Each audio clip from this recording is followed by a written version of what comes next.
Seorang tersangka pelaku ancaman berbahasa Mandarin telah dikaitkan dengan kampanye jahat yang menargetkan Kementerian Luar Negeri Uzbekistan dan pengguna Korea Selatan dengan trojan akses jarak jauh yang disebut Sugar Ghost Terate.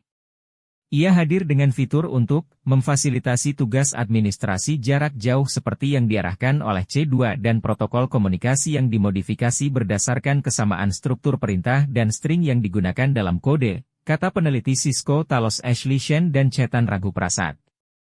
Serangan dimulai dengan email phishing yang berisi dokumen umpan. Pembukaannya mengaktifkan proses multitahap yang mengarah pada penerapan Sugar Ghost Terate.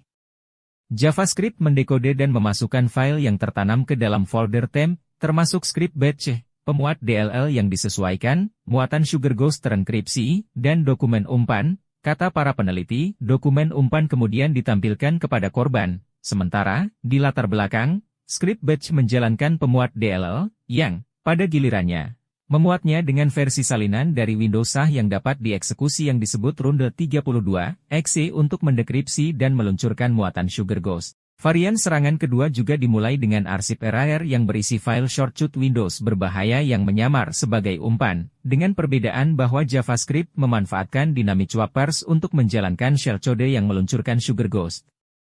Beberapa metode dalam kasus RAT adalah: pertama, cyber espionage, praktek mencuri informasi rahasia dari sumber-sumber elektronik. Tujuannya?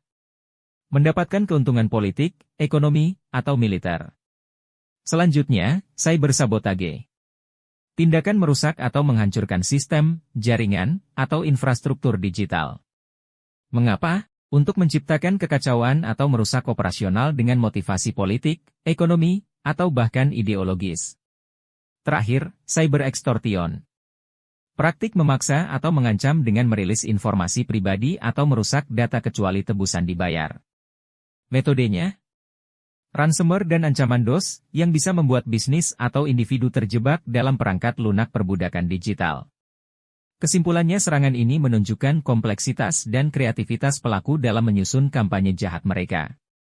Pentingnya keamanan siber semakin terasa. Kita perlu terus waspada dan meningkatkan langkah-langkah perlindungan kita. Terima kasih telah bergabung, dan tetaplah aman di dunia maya.